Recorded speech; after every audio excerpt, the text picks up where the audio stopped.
Hi Guy, welcome to episode 42 of the AMIGArama podcast, and for this week we will be taking a look at Alien Breed, but as always before we jump right into that, let's have a look at this week's news. Now first up is something I've been keeping an eye on and off for a very long time. It's a YouTube channel known as Retro Man Cave. Now if you're in the Amiga community at all, you're probably quite aware of this guy's work, but if you're not, he's been going for some time now. In the last year or so he has really hit his stride and really taken off with like sub numbers and views and huge videos that he's been doing and dipping into things like Amiga look backs, Atari ST. He pretty much covers everything retro, but he really does go in depth, and he has something called, well, the Retro Man Cave, which is effectively a basement somewhere tucked away with all sorts of retro gaming gear. And one of the biggest reasons that he's come to my attention of late, he's been done a real big special on the Amiga 1500, where he interviewed Stephen Jones, who was the chap behind them back in the day. Now there was some big argument with Commodore at the time because it wasn't officially licensed or anything like that. They were effectively ripping apart original Commodore Amiga 500s and sticking a new badge on and putting a few fancy expansion ports in, I believe, and a brand new special case. And it's quite an interesting story. It's about 25 minutes long.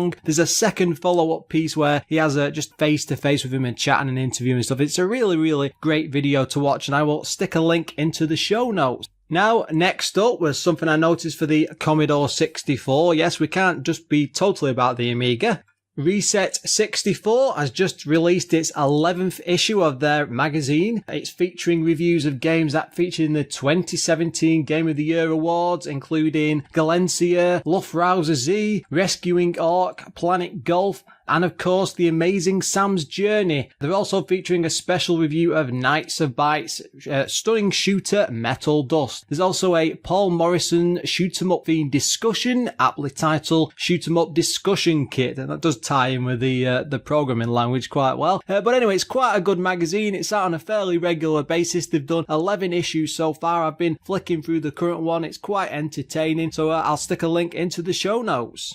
Now, let's move on to this week's show.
Talk about a piece of music to set the mood. Now for this week we have gone with Alien Breed. Now this is something that I played to death as a kid, or rather I played the sequels. I never really got around to playing the first one, but it's a very well known game. It seems to be taking off almost cult status now, you know. It's a classic mix of alien and sci-fi with a bit of action thrown in. So approached this one and just thought it's one of those big titles that I need to cover on this show. It's the big sort of game that I should be doing at least one of them out of the series, so I thought we could jump in one of the later ones which I'm more familiar with, or we could go right back to the beginning, which probably everyone else has played except for me properly. The game was published and developed by Team 17. Now, they were responsible for all the Alien Breeds games, so that's the first one, the sequel, Tower Assault, all the 3D games, 3D 2, I think, possibly Gloom as well. I might have made that one up. They also did the ATR game, Quack, Super Frog, Ultimate Body Blows. You know, they was a real huge publisher and developer at the time. Assassin was another one. They really did get their hands on deep with the Amiga. The game was released in 1991. Originally, it came on 3 floppy disks. Now, one of them was for the whole introduction movie. Now, that's a comic and animated movie there. I mean, it's absolutely massive, especially for the time. So it ended up with 1 full disc itself, which wasn't the norm, especially for other developers, because they were pretty much focused on making a game as small as possible in a way to be big enough for a release, but they would try and cram as much information on as few discs as possible because extra discs cost extra money. But no, Team 17 didn't want that, and they went the extra mile and put the intro movie in. It was priced at £24.99 on release, pretty much the standard price for all the big games. It was also for 2 players playing simultaneously. Pretty much what that means is you did not have to take this in turns. You could go run and gunning through the levels at the same time. Again, this wasn't the norm for games back then, so it really was something special. The coders behind it were Andreas Tadic. Now, he was involved with games such as Full Contact, Miami Chase, Project X, which is a very famous Team 17 shooter, and Super Frog. Next up we have Peter Toolby. He was involved in Alien Breed Special Edition 92, something called Banzai, that sounds like an awesome game, Full Contact again, and Miami Chase. This all seem to be on the same team. Stefan Boberg, he did all of the Alien Breed games, pretty much working on every single one throughout Team 17's life. He also did Arcade Pool and Arcade Snooker, no Snoopy games in here. Project X again, Full Contact, Miami Chase, and he also developed I'm not sure how to describe this, it's the LHA archive. Now, if you've used WH-Load or any sort of like Amiga games or anything like that, you'll be familiar with this. It's probably the equivalent of like WinZip or 7-Zip, you know, that sort of a degree, and he developed this special archiving system for the Amiga, and it was pretty much used across the board everywhere, so he's quite famous for that. In the graphics, we have Rico Holmes. He was involved with games such as Worms, Time Soldier, Super Frog, Project X, Full Contact, and Miami Chase again, and Body Blows, which is probably one of the Amiga's most well-known beat-em-ups or one-on-one fighters. The music was done by Alistair Brimble. I think we've mentioned him so many times on this show, but he really did have his fingers in so many Amiga music pies. He did all the Alien Breed games, things like Agony, which was a Psygnosis title, Lion King, Mortal Kombat, all the big licenses. Pretty much this had some great Amiga music in. Alistair was somewhere in the background getting involved. He really was all over the show. He also, this is a funny one to describe, but Lynette Reed was also involved, who turns out is actually Alistair Brimble's mother. She did all the vocals for the Alien Breed games, Kingpin, Arcade Sport. She pretty much was like some sort of an announcer at the time for all these games, but she was in an acting school in real life, so she really knew her stuff. There was an ECS-OCS version of Alien Breed, no AGA edition. The game was originally designed or effectively inspired by the original arcade Gauntlet. Now, Lynette Reed actually went to the same school as Tony Robinson of Blackadder fame, or if you're not sure what that is, that's basically Baldrick, who is a bit of a village idiot in most of the series, but he's actually quite a good actor and quite a funny guy. As you've probably noticed from the music and some of the artwork or the screenshots you'll have seen by now, Alien Breed is pretty much a rip-off, a direct inspired game of Aliens and the whole Alien franchise. And it turned out that Team 17 did actually approach Fox to get the license, but it all fell through. I'm not entirely sure why. I tried digging into it a bit, but I couldn't really see anything to do with like contracts or things like that. But it turned out that Fox did like the idea idea, but they said they could keep the look and feel of the game because, again, if you look at the alien faces and the style of the aliens, it's pretty much the movie type ones. But they had the agreement that you can do this, you can keep that look, you can keep that feel, as long as you don't try and make a movie franchise out of it later, which they've pretty much kept to this day. And one of the developers still has a copy of that original. It's a bit mangled up now, I'm sure, fax like stuck on a wall somewhere. Reading through some interviews, especially with Alistair Brimble, one thing I did notice was when they were trying to come up with the alien death sounds, it's like a really loud scream and then like an explosion. He managed to get that sampled from newly born kittens, which just sounds so bizarre, especially when you're running around shooting all these aliens like mad. And then he just topped it off with a little explosion at the end, you know? So whilst you're running around there shooting things with like lasers and shotguns and death, you are actually killing kittens. This game is absolutely packed full of Easter eggs. There's also a full version of Pong, which is accessible through one of the computer terminal menus. You pretty much get that every time you go to the store. These terminals are fully functional throughout the full game. Now, usually on Amiga games, when you go to like different areas or different sections like that, because you're effectively going to a sub-menu, it will tend to load off the floppy disk or from the hard drive. But this game was created in a special way where it just streams it all in one continuous flow. So it's coming, you get the original initial load when you first start the level, then that's it. You can be flicking in and out of these menus, using different stuff, buying things in the store. It all just works, and it just saves that interruption of having to put another floppy disk in or wait for it to load, and like breaking that immersive atmosphere that the game tries to put across really, really well. The game was critically acclaimed when it came out on release. The budget special edition sort of sequel follow-up, which came out in 92, managed to stay in the budget charts for a total of 33 consecutive weeks. Now that's one hell of a record, because most of them would just appear, stay for a few weeks and then fly out, but not Alien Breed Special Edition. Now, dotted throughout the game, there are loads and loads of cheat codes. You can pretty much get them by hacking the game itself or looking them up online, but which at the time you couldn't really do, so it would have been through magazines. Now, there's piles and piles of these cheat codes, and they all do different things, from restocking weapons to extra lives and health and very silly things. Like there's one in there I think called Elvis Vision. Some very, very bizarre things included, but we are quite lucky in a way that they didn't get out in the time, because it would have probably got the game banned. But some of these cheat codes are really going a bit too far. Like one of them, all in caps, says, "And the good Lord said, let there be flap shots." And the next one, "I wonder if Dolly Parton's fanny is as big as her tits." You know, I'm not sure if these are teenagers or grown adults who are coming up with this. And one of the other one is, "Oh, gimme some keys, I've got a hard on." And they're all sort of to this level and this degree. And yeah, I'm not sure how many other developers were doing this at the time, or even how many other games that Team 17 did when they were doing this sort of cheat code.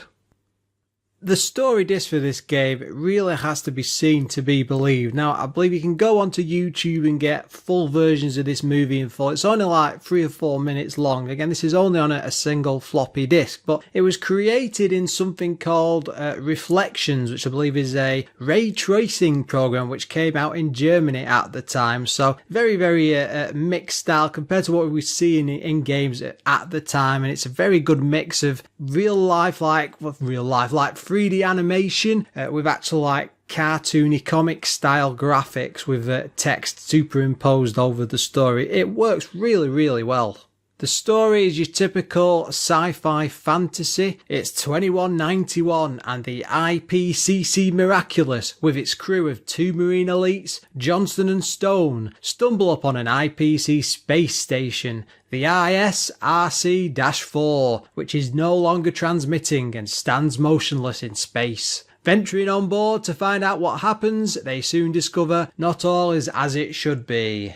And that's pretty much all I'll tell you. You need to see the story disc to see the rest. When you first start the game, you are effectively in the space station's ship hangar. There's a couple of ships there with like rocket streams coming straight out of the back, and you can pretty much move up, down, left and right in diagonals if you want to. Now this is a top-down scrolling shooter, and what I mean by that, it's the same sort of like the Contra or Commando games, that sort of look straight above directly as you're running around blasting things like crazy. Usually in those sort of games, the camera is quite a good distance away, but not in this one. It's really, really close up. You can't see too far away, maybe a few corridors, a couple of rooms in the surrounding area with the baddies and all explosions and things going off around you. It's really claustrophobic. It makes you feel drawn in and trapped in a smallish sort of area, and it really does add to the benefit of making you want to walk around and see what's in an actual area. Now there's not any real fancy HUDs in this. Along the top of the screen you've got a single black bar for player 1. That shows off things like the life bar, how many lives you've got, ammo, amount of keys you've picked up. There are plenty of locked doors throughout the station, so the more keys you find, the more you can open, the more bonuses and cash you can find lying around. Now along the bottom of the screen you've got same similar bar for the second player, but that just shows nothing if you're not playing with two people.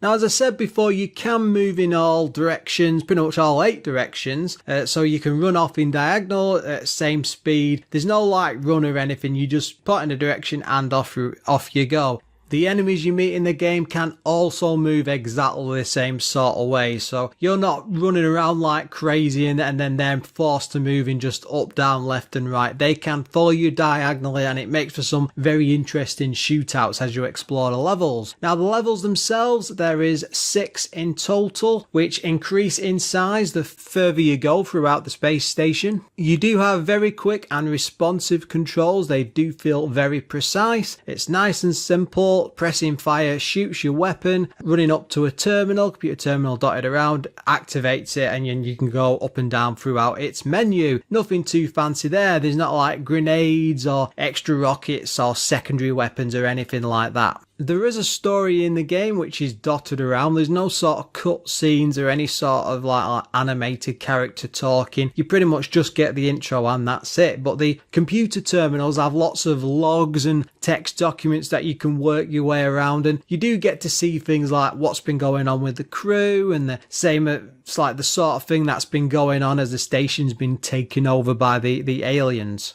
These are only short and brief, but they do help build up this rather tense atmosphere because you don't really know what's going on. Of course, you come into this expecting aliens, but you don't know what's happened to the crew. You're pretty much on your own, and you've got to work out, what's taken over the ship. How do we get through each and every section? And these do sort of act like a guide as well as expand on the story as you're wandering about. The terminals also let you buy weapons and extra tools. The weapons themselves are things like a flame bow. Now, it's very odd to describe, but it basically flings out, it looks like a boomerang, which is shaped in flames. A plasma shotgun, it's blue, it pretty much does what it says on the tin. Typical flamethrower, triple missile launcher, which is pretty much as much fun as it sounds. A laser that bounces around the screen. It looks sort of similar to the flame bow, but the great thing about that is you can walk into a room with aliens in, fire one of them off, and it starts bouncing off the walls and things until it starts killing things.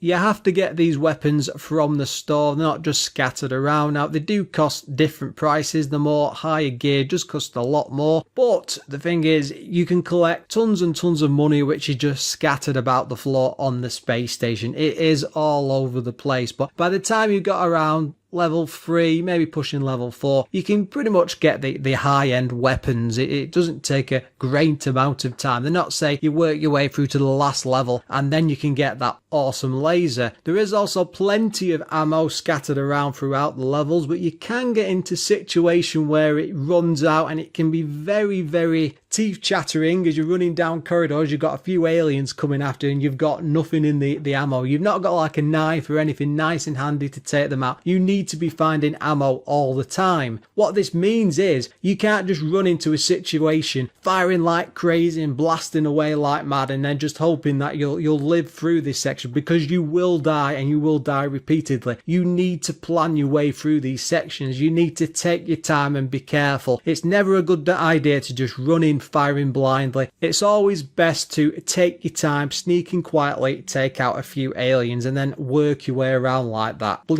blasting like crazy, it never works out for you. Graphics wise, this oddly did remind me of Space Crusade and the top-down section in this. I mean, it's much more well drawn. The graphics are better than that, but it's very, very similar in design and style to very cramped, squarish spaces with big long corridors in and lots of rooms with sections in with just like discarded tools and boxes and books and things like that. And I'm trying to describe a warehouse or something now, but the point is, it's a sterile sort of environment. It's not like you're going through a city street or anything. You're on a space station, so that the layout throughout the entire game is just like that. There are sections where the alien infestation is getting worse, and they have taken over like the floors and things, and they've put their, I don't know what you call it, they've covered the walls in biomatter. And as you work your way through it all, it is actually quite disgusting, but it does match that whole aliens theme, and it works very, very well. One thing this game does brilliantly is create the atmosphere and the sense of claustrophobia and just how tense it is in sections. You can always see the enemies dotted around in different rooms and stuff. I mean, you can see not too long of a distance, but just enough to work out what's in the upcoming room, and maybe if you explore a bit to see what's going on. Now, there's a limited number of enemies always dotted around, but the fact is, when they spot you or you're close enough, they will head towards you straight away. So you're constantly having to be careful, take your time, start shooting like crazy, but it always leaves you on the tip of your toes and move quickly and meticulously through sections. The game is actually quite difficult, and it's very easy to be stuck in a situation where there's a load of aliens coming towards you. You're like trapped in a corner. Your only way is to blast your way out. Again, you can take your time, but there are occasions where you just think, I'll run in here, I'll pick this stuff up, I'll be fine. And then they will all turn on you at once, or they'll start crowding around the room and start coming in droves. So you've always got to be really careful to deal with what's going on. The floors are covered in all sorts of different traps. Now, these are very sci-fi things like lasers, doors that close after you've gone through them completely, like almost one way. Other occasions where you walk through a door, it will close behind you. You are absolutely trapped in a section. It's not really too complicated. There's things like holes in the floor and stuff, but it's your typical scary sci-fi environment. It's all very futuristic. Now, the missions throughout these levels are really, really simple. It's basically getting from point A to B, looking at a computer terminal, get an idea of the section. You can look at a map at each one. You have to pay money to do that, so it's not a simple option of just like collect one on the floor. To use that, you're effectively pressing a key on the keyboard to bring it up, and it's not a highly detailed map. It just gives you a general idea of where everything is and the layout of the level and stuff, but you won't lose much sleep if you don't pick these things up, because even though a lot of these levels are really big,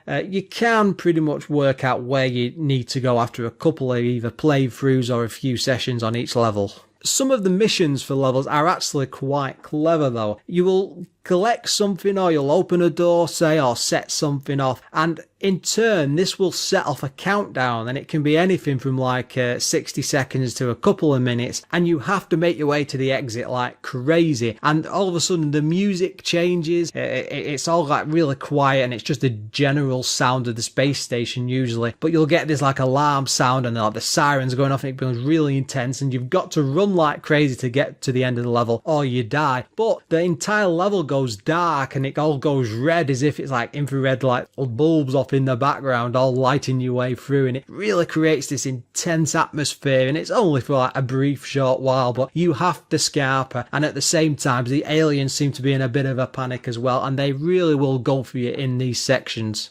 There's not much music dotted around through the game, but the ones that are included in there, they really, really remind me of like the Terminator and T2, that like metallic thumping heavy metal sort of music in the background. It's always pulsing and pumping away when you do hear it, even if it's only briefly. But again, it just adds to that general atmosphere and all the intense claustrophobic feeling, and it just matches it perfectly. There are some really satisfying sound effects through this. Most of them are very metallic in sound. Like the weapons, when they all fire, it's very satisfying explosions and pulses and booms, and it really did make me wonder just where these sound effects came from, because I've no idea. It's really, really good. They're almost like real guns in a way, but of course I'm sure it's something very, very dodgy. Probably wrinkling some tinfoil or something in his kitchen and then adding a few explosion sounds in there. It's always something ingenious with these sound effects type people. Now, another thing that's really, well, I suppose it's sickening, but a lot of these weapons have some really like loud crunching noises, and again it just adds to that whole soundscape that as you explore it sounds like you're in a sci-fi environment, and it's just a really amazing. I'm going on about this far too much, but I was so impressed by it. I mean, they do not take this to a high-end level of a full-on sound orchestra track in the background or anything like that, but the sound effects they do have are used very, very well, with the pulse of the engines going off in the background and the general noises and the spooky crunch and the click of doors as they're all closing. I was very impressed by it. I mean, again, this is just an Amiga game. It's not like a modern day title, but some of the stuff in this sound-wise, you just think, oh, this is the sort of thing I'd be hearing in some modern games today. One of the biggest niggles I had about this game, and I suppose it was the sort of thing that was going on at the time, but people weren't really using it. The main character doesn't have any sort of lock or strafe ability. A lot of the time you hold down fire and you're just running in a single direction, and you can move around and fire like crazy, which is fine. It does suit the game, but a lot of occasions where you're just coming around a corner, a big long straight corridor, you come down a corner and you know there's some aliens coming towards you. It would be nice to be able to just lock on in a direction, go running out from behind it and start firing like crazy. Maybe that'd make it too easy, I don't know, but there's lots of situations, especially when you're facing off against things like the bosses throughout levels. There's not many of them, but there is some, and they're always in tight contained spaces, and they can only generally move in similar sort of direction to you, but they're huge. So what tends to happen is you get stuck maybe in a corner down by a bit of scenery, and you're just firing diagonally, and because you can't run out straight and keep, say, firing up whilst you're running left and right or up and down, it doesn't give you the opportunity to have much fun with the bosses or really take your time with them, which is just a bit of a shame. But again, I think at the time games weren't really doing this, and maybe it's just me. The game has some absolutely huge levels, and some of these look like they're going to take around about 20 to 30 minutes to get through. They probably won't, because I think a full playthrough, if you know what you're doing, can take up to about an hour. But the environments really give you the impression that you're in these massive, massive levels, and at the same time, there is a hell of a lot of asset reuse. And I know that this is common for the time, and lots of games were doing this, but it's a bit disappointing when you're in a huge section and everything looks the same. The furniture and the walls, it never really changes. It does between levels because they tend to match a theme to do with it, but once you're on the different section from one to the other, everything's been reused, and it's either a different shade or it's a little bit different, and it's just a bit disappointing. I would have hoped they would have been able to do more with the graphics, but again, for 91 when this would have been developed, it was probably just about right, and probably the quickest way that they could get the game out. Now, I know there were some technical limitations from an interview or two that I read from developers. Basically, you could only have a maximum of 5 full aliens on screen at any one time. You can maybe see 5 in a bit of a corner of one off in the distance, and you don't really bother with that as you're playing the game because it's intense enough and there's enough going on. It doesn't really draw your attention to it. But the problem is there's not a great variety of enemies. In fact, there isn't hardly any. Beyond the money bosses and the actual main aliens you come across, you've got a couple of like face huggers that will you'll see crawling around the floor, but they're rarely in big number, and they're really, really easy to kill because, like just in the Alien films, they're just scuttering about all over the place. They don't do much damage, but there is nothing else. There's no other different type of alien. And I know that you're playing effectively a rip-off of the movie, so they're not going to change it. But when you've 6 levels of this to go through, it would have been nice to have something a bit different in there. Again, we're in a completely different universe. They could have maybe had some crazy robots or crazy soldiers that have been infected by the alien that was acting a bit off, just to give you some few more enemies to fight against, or make you want to explore and see more what's going on in the game. Instead, it's just pretty much you and the aliens each and every time. And that'll work in some games where you're just focused on that one alien because that one's hunting you down. But when there's piles upon piles of them, it loses a bit of tension, and it could have just done with a bit extra to see you through. Now, it's very easy, this is a bit of a problem really, to get stuck in like corners and on scenery, and a lot of this I think is down to the collision detection, because you can move in a direction and clip a corner and then just get stuck, but at the same time you'll have enemies coming towards you, and because you can't strafe and you get stuck in a situation, you can't really shoot your way out, and you've got to move your way through, and you will lose a lot of health because of it. Now, it's not a big issue, but it is a niggle, especially when you're in a room with some tight enclosed spaces and you're surrounded by a lot of enemies. You want to be a bit more nimble and move through things. Now, the controls do this, they are quite fine, but because it's easy to get stuck on things a bit, it can be very off-putting. But luckily that doesn't happen too many times, and you can generally just excuse it. The thing is though, this happens with the enemies as well, and in particular the big bosses, even including the final boss. And I didn't manage to work my way through on a playthrough, I'm afraid. I had to watch a walkthrough video on this, but even on there they were taking advantage of it. This huge queen alien, which was taken from the Aliens movie effectively, it's moving around this big square room with all the biomass out there, and it gets stuck near a corner because it can't move any further down, and the main guy just went and stood there and just shot diagonally, and it couldn't move, it couldn't go up, it couldn't go down, it couldn't go left, it was just stuck there like wriggling slightly. And this just seems to happen with all of the mini bosses as well, so it's not great, and it just means they're effectively powerless because you can cheat your way through unless you decide to work your way around it. Add in the fact that you can't strafe as well, so a lot of times you'll do this just to get through and get on with the rest of the game. It should be no surprise, but the magazines at the time really rated this highly. Amiga Computing gave it 91%, CU Amiga 90%, The One 90 as well, Amiga Action 87, not sure what's going on there, Amiga Power 82, and Amiga Format 74%. Most of them liked it, but pretty much brought up the same sort of niggles that I did. I think a couple of reviewers did come across some bugs within the game, but they're always reviewing really early versions of the code, usually before it comes out, so you might have something extra on the actual shop release that they might not have seen to do with bugs, so you can excuse that to some degree. I did find the low score of Amiga Format very strange, because they seem to quite like it from within the review, but it didn't deserve that lower score because this is a pretty big game. There's a hell of a lot going on with it. It's not an 8 out of 10. It is pushing that 90.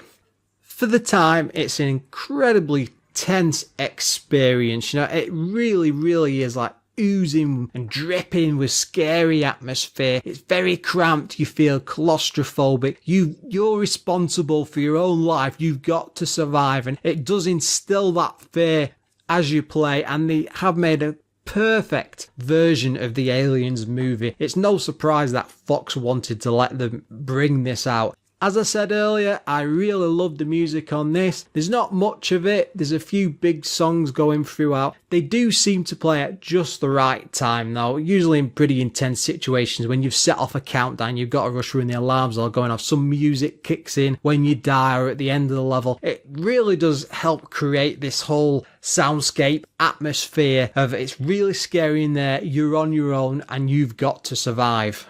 Do I think it's worth the 90% scores? I would say, for me personally, no. If I was scoring it that way, I'd give it about an 85. It's almost up there, but the lack of lock or strafing And I know it's just a niggle, but for me, it's very problematic because I'm used to that style of game. The problem is I've been playing that for so long now. At the time, it just wasn't something that's done. But as we've gone on with games, we come to expect that, and it's just a shame there's nothing there. Unless I missed something. I did double check the manual and there's no lock in there, but it would have added a whole extra thing to the game completely, and I think I would have liked it a lot more than I actually did. That's not to say I didn't like the game, because I really did have a lot of fun with this. There's a hell of a lot going on. It's really creates this amazing environment to explore. It's very tense, but the fact is it just felt like there was something extra missing, and it just needed that little bit more for me just to push it over the edge.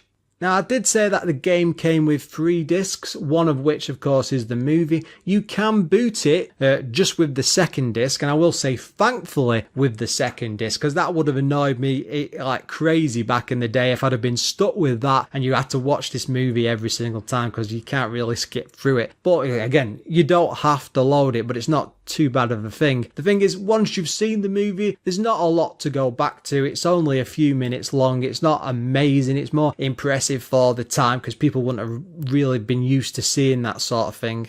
The game is a real challenge. Even when you've learned where everything is and you know the environments off the back of your hand, it can still take quite a lot of time to work your way through sections, to kill all the aliens and just get past all the face huggers and stuff. Add in the fact that there's a lot of closing doors and locked out sections and keys to collect. It really does expand the game much more than, say, the original Gauntlet ever did. That in that you're just collecting nice and simple keys. In this, it's a bit more extensive, and it does add to a lot more time. But then looking at the 90% scores, for me, this isn't up there. It's good. There's a lot of promising things going on, but it just doesn't reach it. It just needs tweaking a bit more. And I will have to say, I mean, I played the sequels as a kid and absolutely loved them to death. And I will say, going on to Tower Assault and Alien Breed 2, I've only played them briefly just to see how they would compare to the first one. And they are I felt like they were much better games, but we will be returning to them, I think, at some point, much further on in the future, because as a series of games, they really are like nothing else on the Amiga. They really are something special. But it's nice to see that the first game really does earn a lot of its praise. There's enough going on there for loads of fun.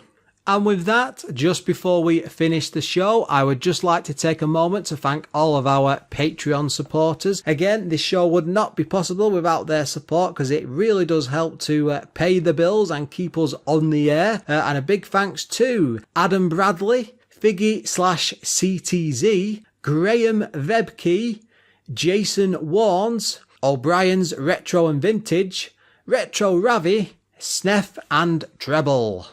If you'd like to join this list of raw recruits, you can come to patreon.com/AMIGArama, or just pop along to AMIGArama.com, or even the Facebook page at facebook.com/AMIGArama. Until next time, guys.